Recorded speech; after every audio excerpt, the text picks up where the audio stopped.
ต่อให้มันเปิดกว้างแล้วก็เจ้าก็ยังน่าอายที่จะไปซื้อถุงยางหั้นนะคือเฮาก็ได้ยินมาหลายเคสคือกันว่า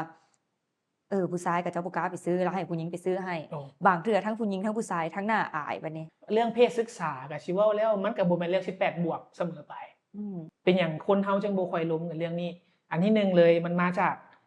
พื้นฐานวัฒนธรรมคนลาวบางคนอืมเป็นเมนนั่นช่วงเป็นเมนแรกๆก็ประมาณป4ป5เนาะอืมบ่กล้าบอกพ่อแม่ได้นั่นแหละพ่อแม่บ่เคยสื่อสารกับลูกเลยบ่แม่นบ่เคยอะอยากเว้าแต่บ่ฮู้สิเอาจังหวะใดเข้าไปเว้าอยากมีสุขภาพดีแต่บ่ฮู้จะเริ่มแนวใด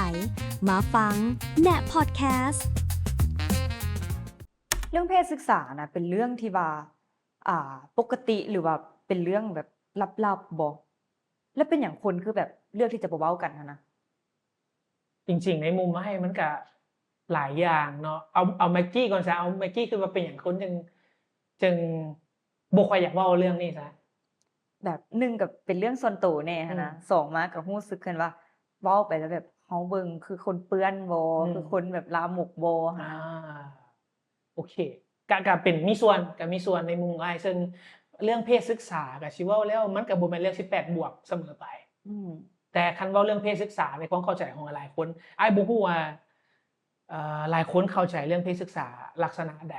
หรือต้องเริ่มลงตั้งแต่ตอนใดในมุมของ Maggie คิดว่าจังไดยากเดะคันสิเลือกแบอาบเรื่องลมมันต้องแบบมีบทสนทนาเกริ่นมาก่อนแล้วจึงโอเคจะกล้าเว้าแล้วเว้าก็ต้องเว้ากับคนที่แบบสนิทน่ะอืนะมๆแต่คันสิถามว่าเปิดเผยอิหยังบ่กับบ่อือฮึมันก็เป็นเรื่องที่แบบบ่ฮู้สิไปเว้าในสถานการณ์ใดๆว่าสิซะอืมๆๆๆๆ จริงๆเพศศึกษาหรือว่า sexual education เนาะเขาจะเอิ้นประมาณนี้มันจะมีรูปแบบของสูตรข้อมูลน่ะอยู่หลายแบบ อืมแบบที่1ก็แม่นเรื่องเรื่อง body change หรือว่าเรื่องของการเปลี่ยนแปลงทางกายบ่ว่าจะเป็นเรื่องการเติบโตเรื่องของประจำเดือนเรื่องของการเปลี่ยนแปลงของเสียงของอิหยังต่างจากเด็กน้อยซึ่งเป็นผู้ใหญ่ตัวนี้นี่นะอาจสิเหมาะสำหรับกลุ่มที่เป็นผู้ปกครองหรือเป็นครูอาจารย์ที่ต้องสื่อสารลงกับลูกอืมอันนี้มันสุดความรู้สุดที่1นะเรื่องของการเปลี่ยนแปลงร่างกายแม่นบ่ขอโทษและสุดที่2จะเป็นเรื่องของเขาเอิ้นว่า sex education แล้วบัดนี้ก็สิเว้าเรื่องเพศสัมพันธ์แล้วเว้าเรื่องของการป้องกันตัวเองเรื่องของการถือพาไปแล้วอือฮึเรื่องของการอื่นๆพยาธิติดต่อทางเพศสัมพันธ์เนาะอันนี้มันหมวดที่2หรือว่าบัดนี้หมวดที่3ของเพศศึกษาเป็นหมวดของสายสัมพันธ์มันเกี่ยวกันนะบ่ว่าจะเป็นเรื่องความรักความห่วงใยอันไหนมันลงอันไหนมันรักแล้วมันสิเกี่ยวพันกับพวกการมีเซ็กซ์จั่งใดมันสิเกิดเอฟเฟกต์อิหยังขึ้นอ้ายจัดหมวดประเภทออกมาเป็น3สุดความรู้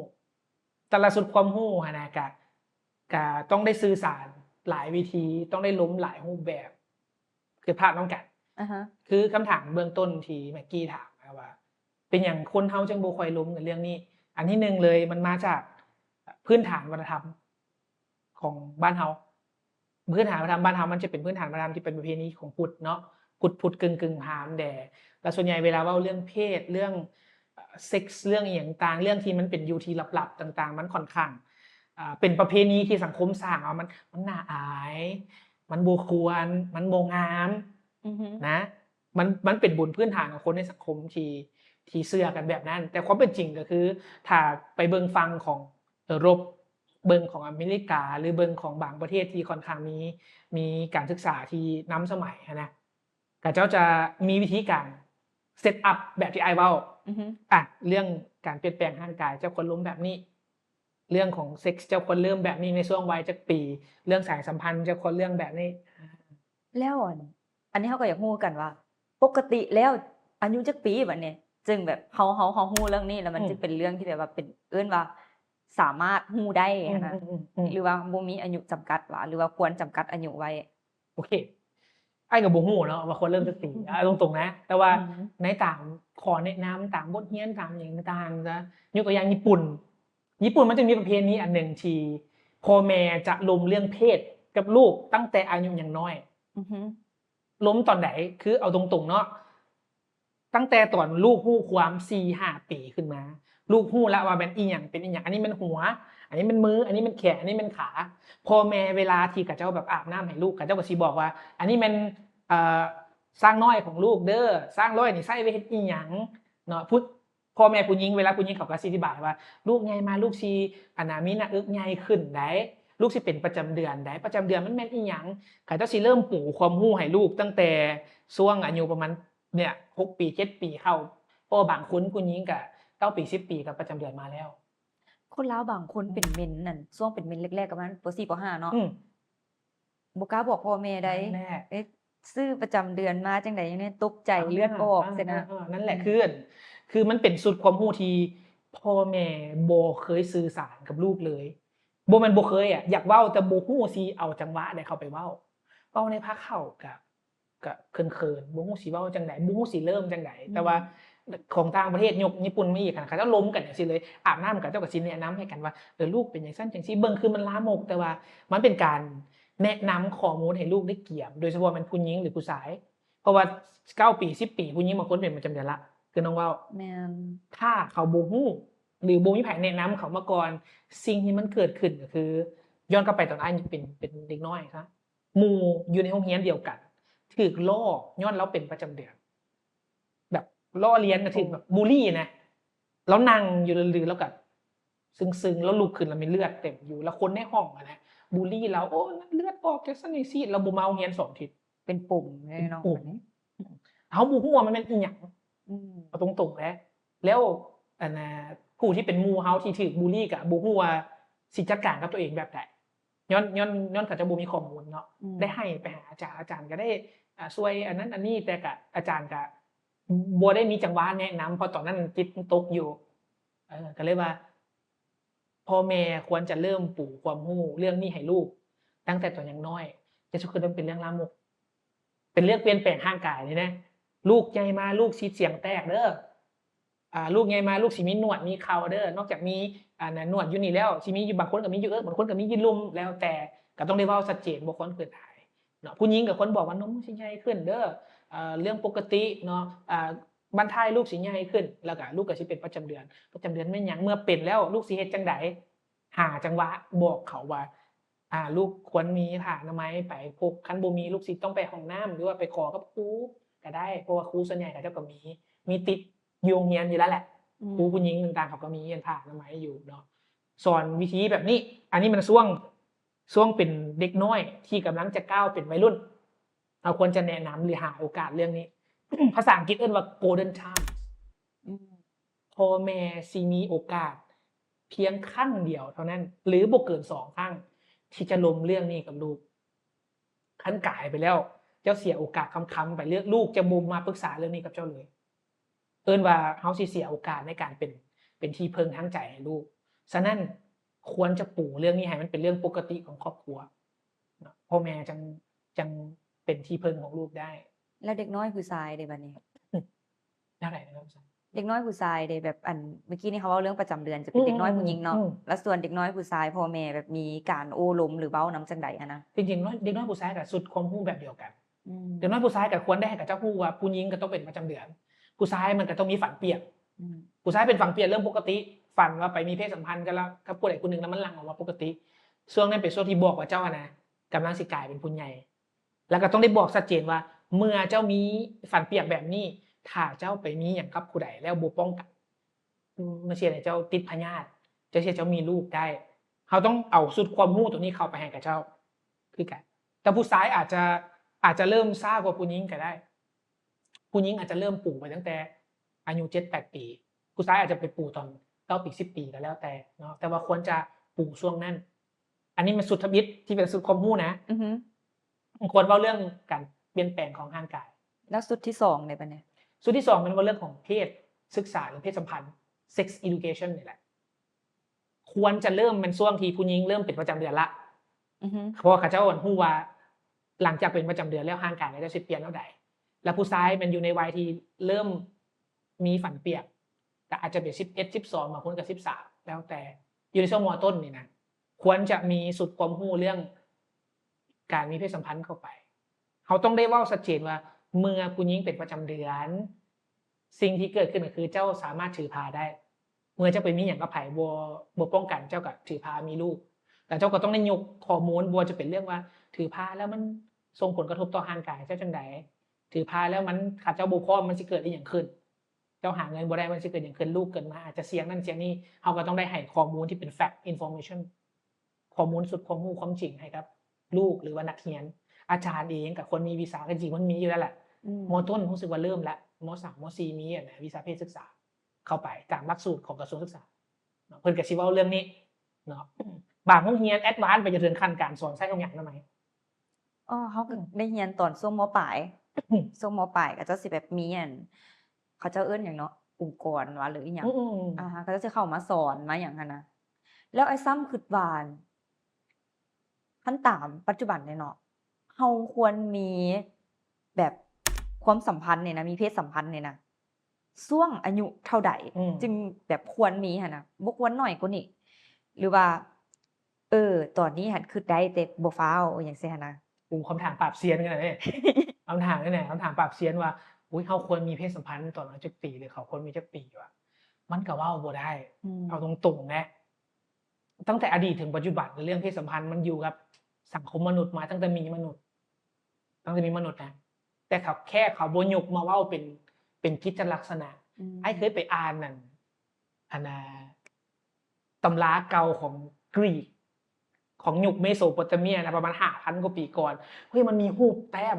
วิธีการมีเพศสัมพันธ์น่ะทานี่มีนะ 5-6,000 ปีก่อนนะแม้แต่ของอียิปต์ก็ยังมีฉะนั้นนั่นแสดงว่าเรื่องของการมีเซ็กส์เนี่ยมันเป็นสุดความรู้ที่มีมาตั้งแต่บูหานละแค่บางพื้นที่บางชุมชนบ่เอ่ยถึงมันซื่อๆย้อนวัฒนธรรมบ่หรือย้อนหลักการของสังคมบ่แต่ถามว่าเกี่ยวมาถึงคำถามควรมีตอนใดจังซี่ว่าจริงๆเขาควรรู้ไว้แหละแต่อ้ายสิบอกว่าในมุมอ้ายเองซะบ่กำหนดอายุแต่ถ้าเจ้าคิดว่าเจ้าพร้อมเจ้าก็มีได้พร้อมมีหยังแหน่ในมุมแม็กกี้ซะแม็กกี้คิดว่าพร้อมมีหยังแหน่อย่างน้อยเนาะก็เฮาเบิ่งพันธะตัวเองได้2มาก็เอาสุดๆซะเฮาก็ในมุมของเฮาเนาะก็ให้มันกาย18ปีหรือว่า21ปีขึ้นไปหั่นนะก็น้อยหลายก็บ่ควรเพราะว่า1เจ้ารับผิดชอบตัวเองบ่ได้พันธะเจ้าก็ยังรับผิดชอบบ่ได้มันก็มีหลายๆอย่างหั้นนะกับความรู้ที่เกี่ยวกับเรื่องพวกนี้เฮาก็ยังบ่หลายคืออั่นผู้ชายบางคนก็ยังบ่กล้าฮอดซื้อถุงยางอนามัยแบบเขาเจ้าอายอีหยังหั้นนะไอ้ซ้ำได้คิดจังได๋กับเรื่องนี้ในมุมอ้ายอะนะแม่นเบสิกเฮาก็อยากให้18บวกเบิดแหละ18จังเริ่มมีซะสูอยากเว้าจังซั่นอีหลีแต่ว่าความเป็นจริงตามค่าเฉลี่ยนะตามที่อ่านบ่ฮู้ว่าถูกหรือผิดในเอเชียนะอายุต่ำหลายเด้เวลามีเพศสัมพันธ์ครั้งละมิตรอยู่ที่ประมาณ14ปี14โดยค่าเฉลี่ยนะเพศสัมพันธ์ครั้งละมิตรอยู่ที่ประมาณ14ปีซึ่งมันเสี่ยง1เฮาบ่มีความรู้แม่น2เฮาบ่รู้วิธีป้องกันคือเมื่อกี้เว้าไปซื้อทุกอย่างแล้วยังอายแล้วแม่นอายแล้วสายตาของคนที่ขายทุกอย่างคือแบบซื้อทุกอย่างอนามัยเนี่ยสายตาคืออายุมึงสิเด้อันเนี้ยมันเป็นประมาณนั้นฉะนั้นการซื้อทุกอย่างอนามัยน่ะบ่ต้องอายคันอายว่าก็ไปห้างสะดวกซื้อซะจังได๋เฮาจับรวมๆกันไปคิดเงินมันก็บ่ได้อันนี้ขนาดนั้นเนาะแต่ว่าอายุน้อยส่ำใดน่ะพันธะของเฮามันก็ยังบ่สามารถรับผิดชอบได้หลายส่ำนั้นแล้วก็เมื่อเกิดถือพาขึ้นมาเฮาก็บ่ฮู้ว่าสิแก้ไขมันแนวใดแม่นฝ่ายซ้ายอาจจะบ่ซีเรียสเพราะบ่ได้เป็นคนถือพาแต่ว่าฝ่ายหญิงนี่นะถือว่าหลายอย่างนะอาจจะกลายเป็นแม่เลี้ยงเดี่ยวคันบางคนมีพื้นฐานที่ดีได้ครอบครัวดีได้ก็ดีไปแต่คันบางคนมีพื้นฐานบ่ดีมันเป็นการซ้ำเติมชีวิตเจ้าดิ่งลงเหวเลยนะฉะนั้นอ้ายคิดว่าความพร้อมก็คือ1จะมีความรู้ก่อนการป้องกันใช้ทุกอย่างอนามัยเป็นละบ่คันบ่เป็นขอโทษคลิปหลายคนใส่ถุงยางบ่เป็นอันนี้อ้ายแบบบ่ฮู้ว่าต้องใส่จังได๋ซุบจังได๋อิหยังหั่นน่ะหลายๆคนก็แบบใส่ฮุบๆไปซื่อๆแล้วมันก็ไปแบบมันก็มีจุหูหัวหูแตกอิหยังหั่นน่ะและที่สำคัญขอโทษเด้อเพศสัมพันธ์ครั้งแรกๆนะของหลายๆคนคือปิดไฟมึงสิปิดไฟแล้วมึงใส่ถุงยางอนามัยมึงสิใส่จังได๋แล้วด่านะเข้าใจคือถ้าออกเนาะคิดออกใส่บ่เป็นอยู่แล้วยังไปปิดไฟมืดอีกมันก็คูณ2คูณ3เข้าไปมันผิดพลาดได้ง่ายต่อมาก็คือไอ้ผู้ชายมันสลอกกอกในฐานะที่เขาเป็นผู้ชายเขาเว้าเปิดอกจังซี่เลยขอโทษผู้ชายเด้อ ถ้าอยากลองฟีลลิ่งที่บ่ใส่เป็นเท่าใดแล้วมันเกิดอันตรายอย่างบ่คันบ่ใส่หยังซี้มันอันตรายแน่นอนมันถือพาได้ หลายคนเข้าใจว่า เจ้าต้องแตกเขานั้นเจ้าจังสิได้ผู้หญิงถือพาได้ แต่ความเป็นจริงก็คือ บางเทื่อในขณะที่มีหยังกันอยู่เนี่ยน้ำอสุจิผู้ชายอาจจะออกมาแล้วก็มีคือกันแต่มันคันมันแข็งแรงมันก็สามารถตึ๊ดเข้าไปเจอใครปุ๊บพอดีเจอกันอยู่ทางสร้างเผือกถือพาขึ้นมาก็มีดังนั้นมันเกิดขึ้นไปได้ตลอดฉะนั้นแล้ว อยากลองกับส่วนหนึ่งแต่ป้องกันไว้ดีสุดฉะนั้นบางเทื่อเฮาหลีกเลี่ยงบ่ได้ บางเทื่อ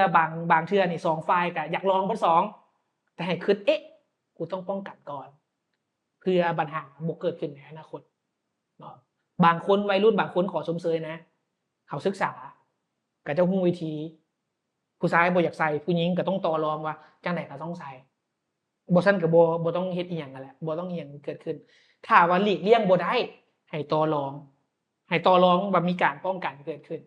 เนาะถ้าว่าต่อรองแล้วบ่เมคชัวร์บ่คอนเฟิร์มว่ามันสิปลอดภัยก็ยังมียาคุมฉุกเฉินหรืออื่นที่สามารถเซฟได้อยู่ส่วนหนึ่ง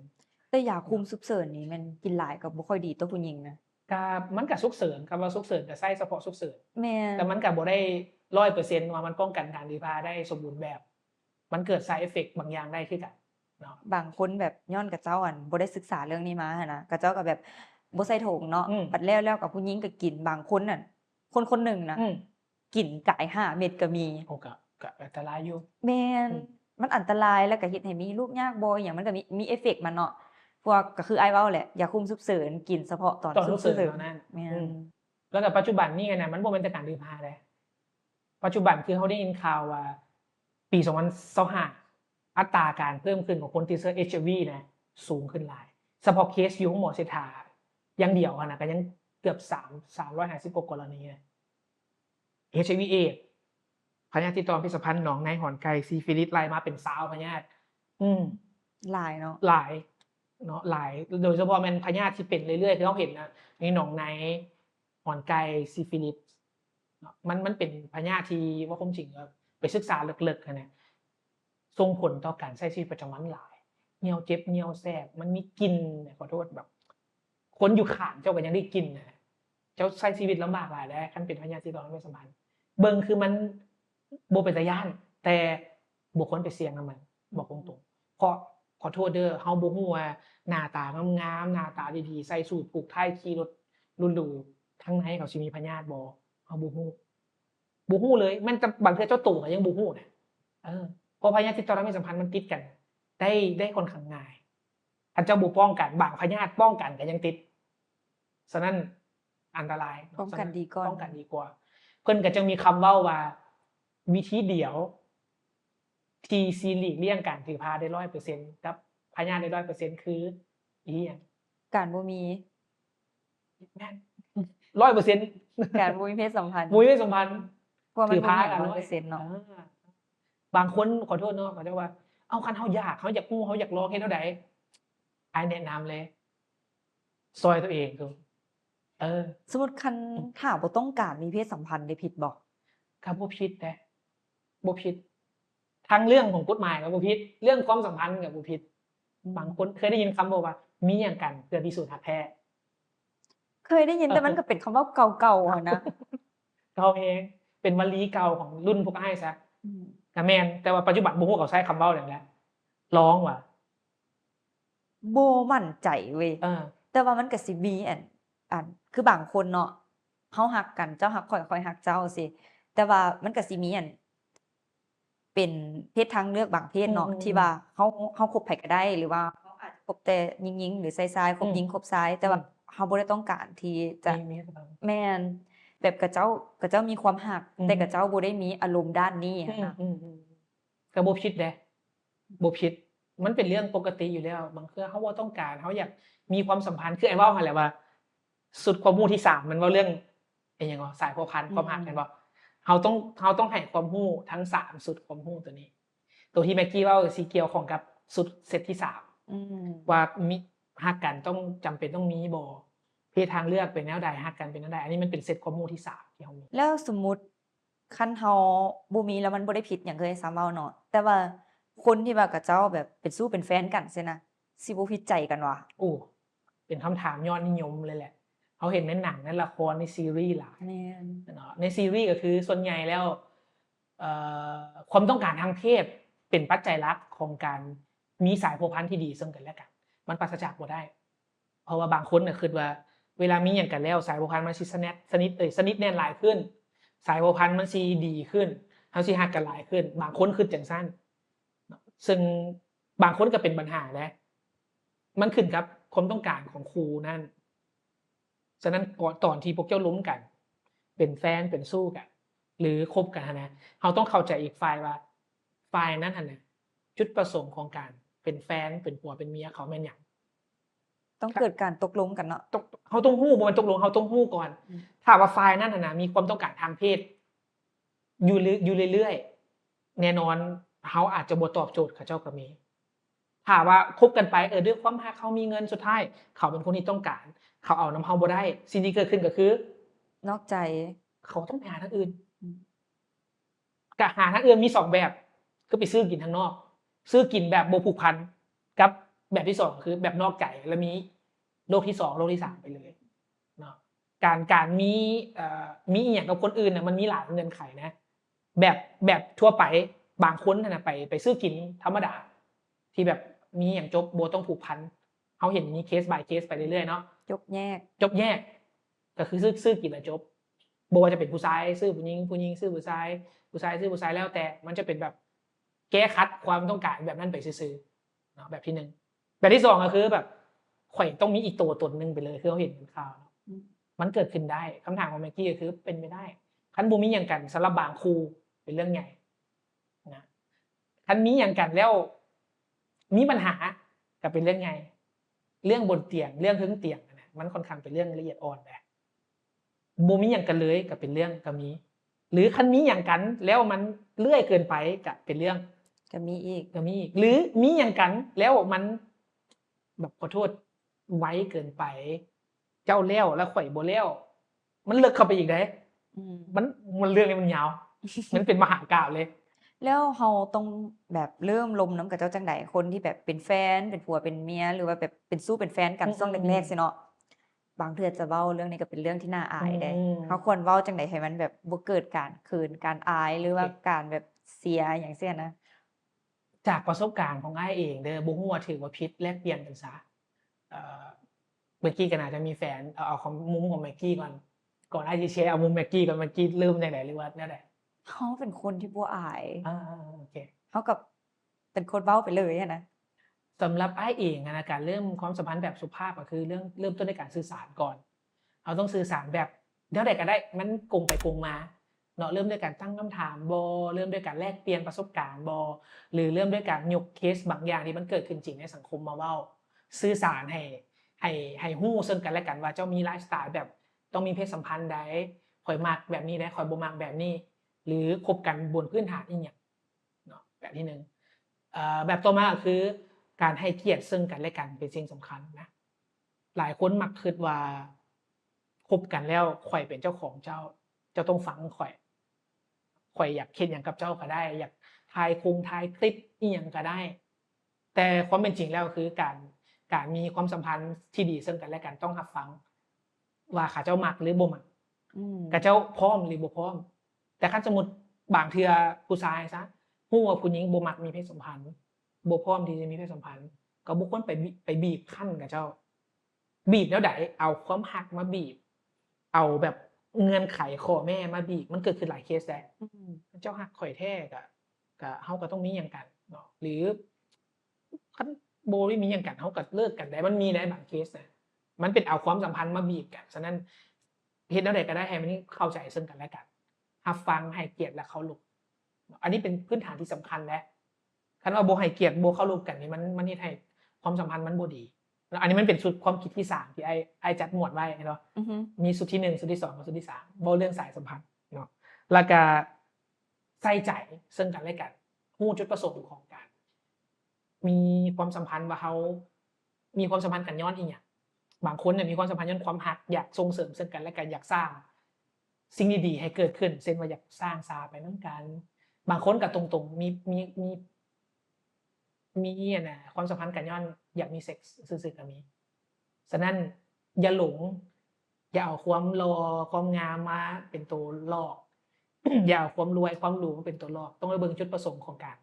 มีสานสัมพันธ์ซึ่งกันและกัน อืมบางคนนี่ก็เว้าแบบเรื่องนี้คือเป็นเรื่องธรรมดานะ แต่บัดลงตัวจริงแล้วนะเขาเจ้าบ่ได้เป็นจังซั่นก็มี อื เด้ ม เว้าแบบเว้ากับหมู่กับครูโอ๊ย อื จังซั่น ม จังซี่หยังซี้เนาะบัดตัวเองแบบสิเอาอีหลีหั้น อื นะ ม บัดโคตรได้ลงสนามแล้วโคตรละหมอบอยู่เด้ อ่า เห็นหลายอยู่เห็นห แม่ ลายอยู่ น เห็นหลายอยู่ก็ย้อนบางเทื่อเขาเจ้าสร้างให้ตัวเองรู้สึกดีเวลาอยู่ในหน้าหมู่ซื่อ อืม ๆฮู้ว่าเอ้ยข่อยกล้าเว้าข่อยกล้าล้มเบิ่งคือสิผ่านประสบการณ์มาหลายแต่จริงๆก็เจ้าบ่เคยก็มีคือกันเอาเห็นหลายเคสก็น้องว่า แม่นมันก็เป็นเรื่องละเอียดอ่อนคืออ้ายเว้าหั่นแหละ เป็นเรื่องละเอียดอ่อนแต่จริงๆแล้วกลับมาที่เรื่องของพ่อแม่กับลูกกับครูอาจารย์กับหมู่ในสังคม ถามว่าปัจจุบันในสังคมลาวมันเป็นเรื่องน่าขนาดนั้นบ่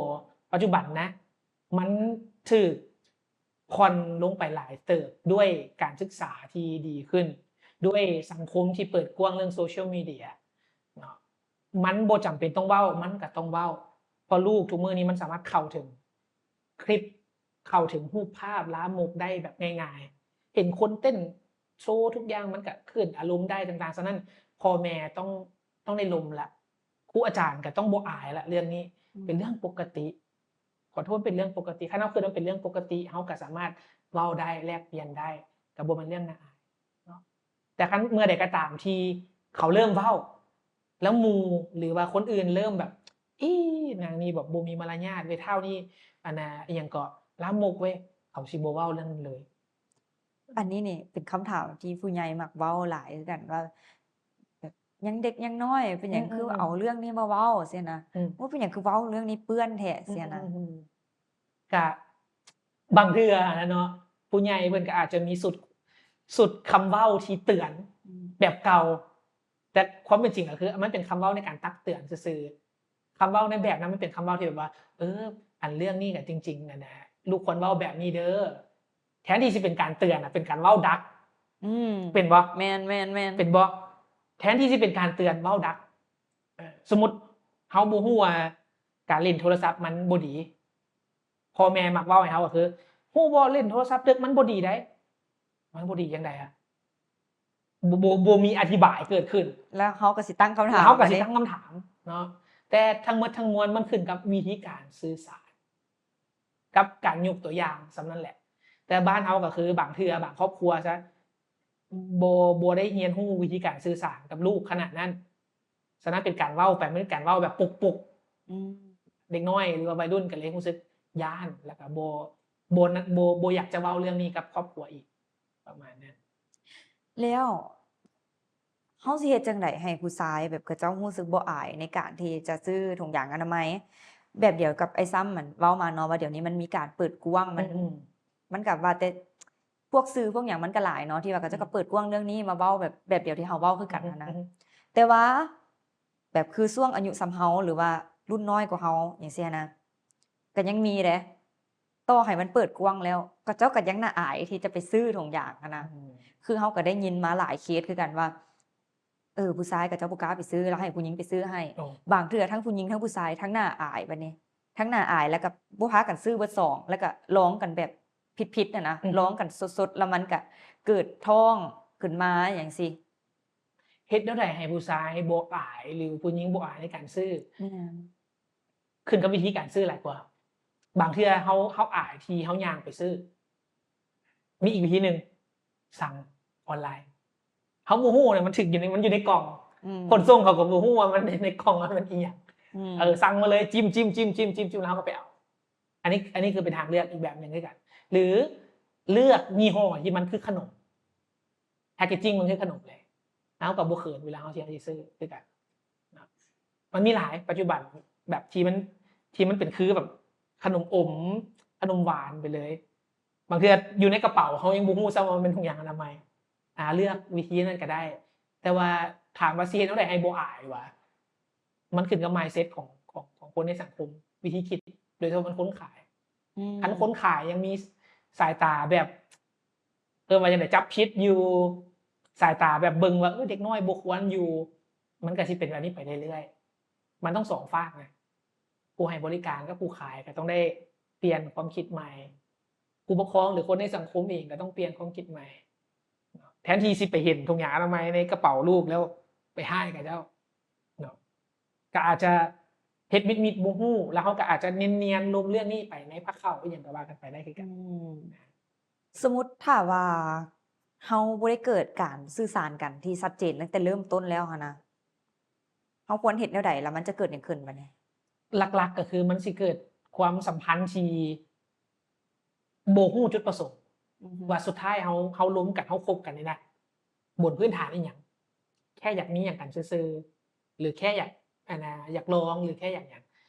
แล้วก็2มาเฮาจะบ่ฮู้ว่าสุดท้ายแล้วความต้องการของอีกฝ่ายมันหยังและเฮาสิดำเนินความสัมพันธ์ไปต่อแบบใดมันสิเกิดเป็นคลุมเครือนะเอิ้นว่ามันคลุมเครือฉะนั้นแนะนำเลยปัจจุบันถ้าเป็นไปได้คือไปฟังโน้ตอุดมแล้วเว้าอะฮะการสิคบกับผู้ใดคนหนึ่งคันเจ้ามีโบรชัวร์ให้กันนะโคตรดีเลยมักอีหยังบ่มักอีหยังเป็นคนสไตล์แบบใดกินหยังได้กินหยังบ่ได้มีเซ็กส์ได้เลยหรือกายปีนึงจังมีได้หรือมั่นใจแล้วจังมีจังซี่นะมันเป็นโบรชัวร์นะคันเจ้าชัดเจนแบบนั้นแต่ต้นนะความสัมพันธ์พวกเจ้าชัดเจนคือบางคนเนี่ยชัดเจนกันแต่ต้นแล้วค่อยคบกับเจ้านี่ค่อยบ่ฮู้ว่าค่อยสิมักหรือฮักเจ้าไปโดนบ่แต่ค่อยลองก่อนแต่ในระหว่างทางมีความสัมพันธ์ได้บ่ปล่อยเว้าไปเลยมันสิชัดเจนนะ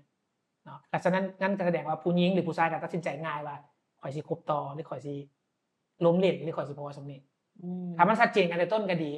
มันสิบ่เกิดการแบบคบกันไปแต่งกันไปก่อน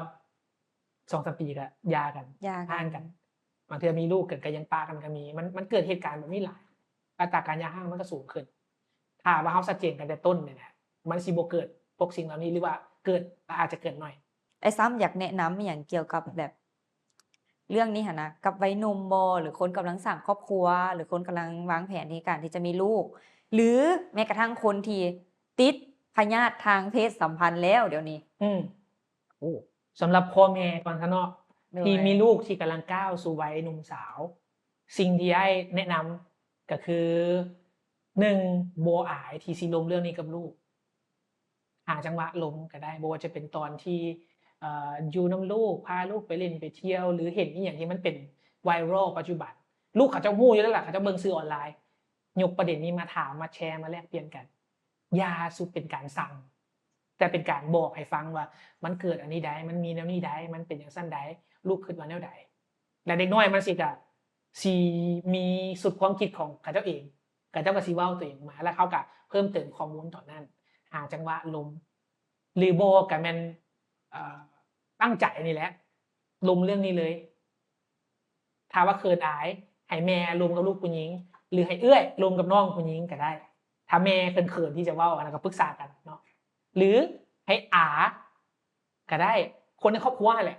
ที่สนิทกับเด็กน้อยที่สุดเป็นคนล้มสิง่ายที่สุดเนาะคันพ่อก็ล้มกับลูกผู้ชายพ่อสิมีวิธีการล้มแบบนักเลงนะคันพ่อกับเจ้าเปิดใจล้มนะพ่อสิมีวิธีการล้มแบบผู้ชายเนาะหรือแม้แต่เรื่อง LGBTQ เรื่องทรานส์ต่างๆก็ต้องเข้าใจกับเจ้า1เข้าใจลูกตัวเองก่อน2มาก็เปิดใจล้มเนาะวันนี้สำหรับเรื่องของเพศศึกษาหรือเรื่องเซ็กส์เนาะก็อยากให้ทุกคนได้เปิดใจเว้าออกมาอยากฮู้ก็ถามปัจจุบันการตั้งคำถามเรื่องนี้ในสังคมออนไลน์บ่เป็นเรื่องเอาสามารถแลกเปลี่ยนได้มีกลุ่มหลายกลุ่มที่เจ้าสามารถตั้งคำถามได้ว่าข่อยอายุส่ำนี้ข่อยมีเพศสัมพันธ์แล้วก็ผิดบ่แทนที่คนสิมาโจมตีเจ้าบางเทื่อเจ้าอาจสิมาให้ข้อมูลแนะนำเจ้าก็มีเนาะแล้วก็การป้องกันหรือว่าการมีเพศสัมพันธ์คือมันเป็นเรื่องปกติเฮาปฏิเสธบ่ได้คันเฮาคือมันเป็นเรื่องน่าอายการป้องกันแต่สิเป็นเรื่องน่าอายแต่คันเฮาคือเป็นเรื่องธรรมดาของสังคมมนุษย์การป้องกันเคียงคู่กันจะเป็นสิ่งที่ดีเนาะสำหรับกลุ่มวัยรุ่นวัยหนุ่มปัจจุบันสำหรับผู้ที่ว่าติดพยาธิอยู่ปัจจุบันก็ทุกคนมันมีความพลาดได้แหละเฮาพลาดแล้วก็บ่เป็นหยังโอกาสหน้าเฮาก็ป้องกันแต่อย่ามีสุดความคิดที่แบบว่าโอ้กูติดแล้วกูก็อยากบ่อยากติดผู้เดียวมันมีนะเฮาก็เห็นนำคือกันอันนี้นำโซเชียลนำหยังว่าติดแล้วล่ะไปเลาะแบบเลาะเพแม่นอย่าสุคิดแบบนั้นซะก็ ติดแล้วก็บ่เป็นหยังเฮาก็ป้องกันตัวเองเทื่อหน้าเฮาก็มีเพศสัมพันธ์เฮาก็ป้องกันตัวเอง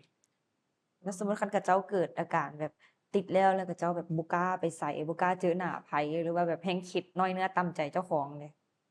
จริงๆมันมีการให้คำปรึกษาหรือมีเทคโนโลยีหลายอันมาตอบโจทย์คือกันคันหมู่สิปรึกษาไผเด้อสำหรับอยู่ในลาวมันก็จะมีเบอร์โทรให้คำปรึกษาของศูนย์วัยหนุ่มเนาะ1361 137หรือว่ามีเพจฮักมีแผนแล้วมีเบอร์โทรของฮักมีแผนก็ได้คือกัน หรือว่าเพจอื่นๆที่เป็นเพจของศูนย์ต่างๆเขาเจ้าก็ให้ข้อมูลเรื่องนี้ หรือถาม ChatGPT หรือโปรแกรม AI ต่างๆ DeepSeek ต่างๆมันสามารถให้คำปรึกษาเจ้าได้เลยนะหรือว่าบางเทื่อมันมีแอปที่มันเป็นแอปที่ไล่เรื่องประจำเดือนแนะนำเรื่องของเพศสัมพันธ์แนะนำเรื่องอาการของประจำเดือนพวกเจ้าหรือว่าแนะนำเรื่องการเป็นปัวพยาธิสารเพศสัมพันธ์การไปดาวน์โหลดได้มันก็สิมีการให้ข้อมูลต่างๆที่มีเนาะก็บ่ต้องกังวลเมื่อเจ้าติดแล้วบางพยาธิก็ปัวได้บางพยาธิคันกวดเห็นแล้วรักษาก็เจ้าก็เป็นปกติได้ใช้ชีวิตปกติได้เราสามารถอยู่นำสังคมปกติได้ฉะนั้นบางเทื่อเขาพลาดไปแล้วก็บ่เป็นหยังตั้งตัวใหม่กลับมาปัวตัวเองใหม่เนาะแล้วก็อย่าคิดว่าเรื่องของการป้องกันมันเป็นเรื่องน่าอายบอกทุกคนเลยว่าถุงยางอนามัยเป็นเรื่องที่เปิดกว้างปัจจุบันเนาะทั้งผู้ใหญ่ทั้งคนอื่นทุกคนเป็นเรื่องเบิ่งว่ามันเป็นเรื่องที่ยอมรับได้อยู่แล้วมันเป็นการดีที่สุดที่เฮาป้องกันคันเฮาพลาดมันเป็นบทเรียนเฮาแต่ว่าคันเฮาป้องกันเพิ่นย่องเอาซ้ำ แม่น อันนี้เป็นสิ่งสำคัญอยากฝากไว้ประมาณนั้นเนาะแล้วก็การพัวพันซึ่งกันและกันพื้นฐานความรักพื้นฐานสายพัวพันบ่ได้จำเป็นว่าเขาต้องมีเพศสัมพันธ์เสมอไปบางเทื่อมันหลีกเลี่ยงบ่ได้แต่ว่ามันบ่ได้จำเป็นในทุกเคสเนาะต้องท่าเวลามันเหมาะสมเซ็นมั่นใจแล้วมีวิธีป้องกันแล้ว